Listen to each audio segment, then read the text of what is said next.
I came to live with my family when I was only a day old. I was adopted when I was 3.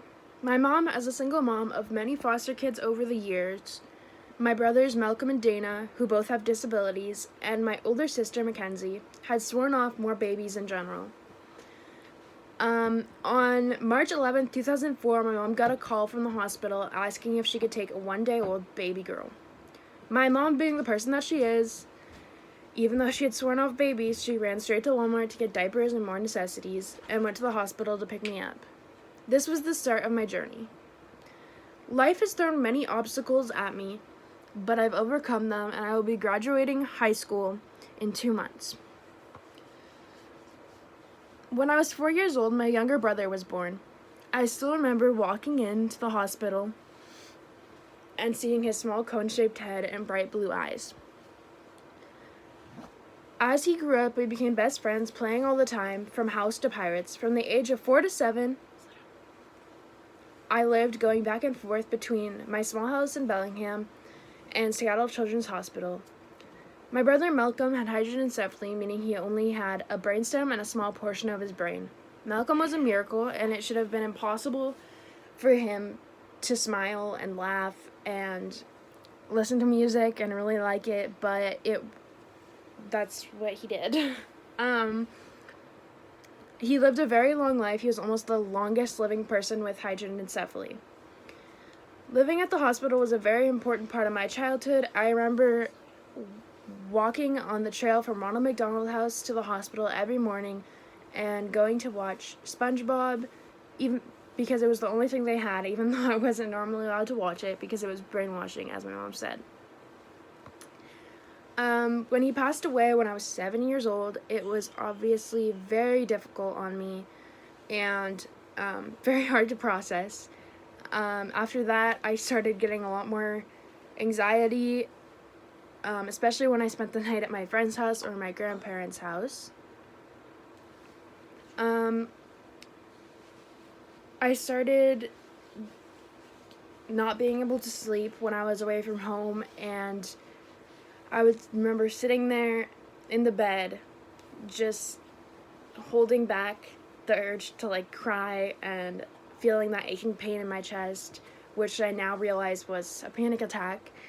At about midnight, I would end up not being able to hold it anymore, and I'd end up waking up her parents or my grandparents or wherever I was, and my mom would either come pick me up or just sit on the phone and talk to me for a while until I calmed down.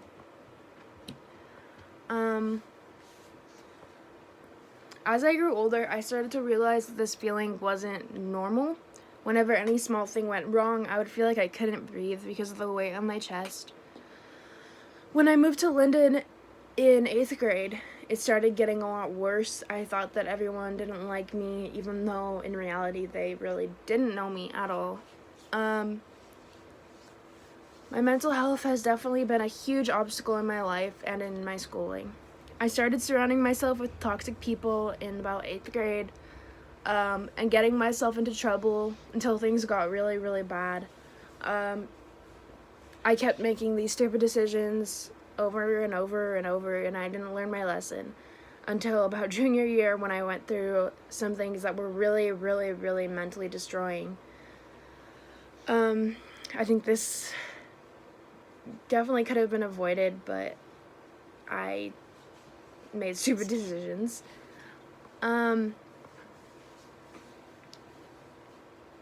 After that, I started getting myself into shape because I realized that if I didn't do that, I would not have a very good life ahead of me. I think without these experiences I went through, I wouldn't have gotten myself together as soon or matured as fast. Hardships often prepare ordinary people for extraordinary destiny. I personally relate to this quote a lot because everything I've been through has made me who I am today. When I'm older, I hope to help kids that are going through what I went through and other mental problems, and be the person that they can turn to when they need help or advice going through this stuff. When you go through something really hard, you learn what your body can intake and what it cannot. I think one of the biggest things that taught me this was when I joined wrestling during sophomore year. I worked probably the hardest I ever had. I woke up at 7 in the morning, and went to school, and then 6 hours later I would go to study hall that we were required to do before wrestling practice until 5, and then work out and practice wrestling until about 8. 3 hours of really hardcore workout was definitely something I did not know my body could do, because before that I hadn't been working out at all. And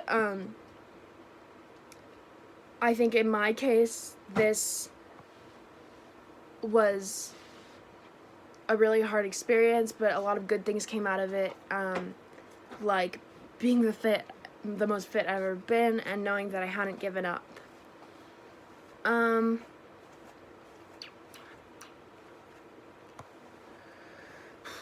I've had many hardships in life, but I've been trying my best to grow from them every day, reflecting on my past and accepting what has happened to me. One of the biggest things, as I told you about, was when my brother passed away, and I had to go through that as a child. Going through high school, I've had many hardships, and I think I'm going to have many more to come. And I have to choose to see the best and enjoy the views on the way up.